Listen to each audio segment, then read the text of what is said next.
বন্ধুরা, ভাবতে পারছেন আইপিএল কে চ্যাম্পিয়ন বানানো সেই রাজাত পাটিদার এবার লাল বলের ক্রিকেটেও বাজিমাত করলেন। আর তার বিপরীত দিকে দুজন কুখ্যাত বোলার মোহাম্মদ সামি এবং মুকেশ পুরোপুরিভাবে ফ্লপ হলেন। কি ঘটলো, কি এমন ঘটলো যে এটা এত বড়সড় খবর আকারে উঠে আসছে, এবং এতে কি ভারতীয় ক্রিকেটের কোনো সুবিধা হতে চলেছে সেই সম্পর্কে খুঁটিনাটি জেনে নেব বন্ধুরা আজকের ভিডিওতে। তাই বন্ধুরা, ভিডিওটি একদম শুরু থেকে শেষ পর্যন্ত দেখুন। নমস্কার বন্ধুরা, আপনারা দেখছেন ক্রিকেট ক্র্যাপস, যেখানে ক্রিকেট রিলেটেড সমস্ত আপডেট সবার প্রথমে আপনাদের সামনে পেশ করা হয়।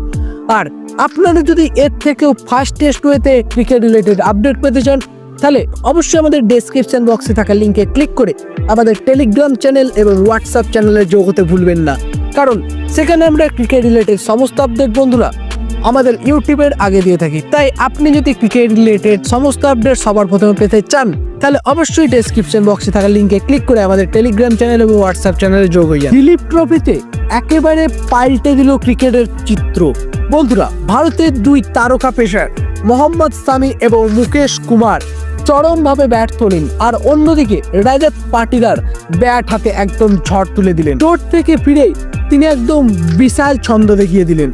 আর মোহাম্মদ সামি তিনি তার সেই পুরনো ছন্দকে যেন ফিরেই পাচ্ছেন না। সামনেই আসতে চলেছে এশিয়া কাপ, আর তারপরই আমরা দেখতে পাবো ভারত ওয়েস্ট ইন্ডিজ সিরিজ। আর সেখানেই সুযোগ পেতে গেলে এই মোহাম্মদ সামিকে ঘরোয়া ক্রিকেটে দুর্দান্ত পারফরমেন্স করতে হবে, কিন্তু চোট থেকে ফিরে তিনি এখনো তার সেই পুরনো ফর্মে এখনো ফেরেননি। আর সেটাই এখনো ভারতীয় দলের জন্য বিশাল একটা বড়সড় চিন্তা। তিনি দিলীপ ট্রফির একটি ম্যাচে 17 ওভার বল করে নিলেন মাত্র 1 উইকেট, সেটাও লোয়ার অর্ডার, সেটাও একটা কমাসমা প্লেয়ারের।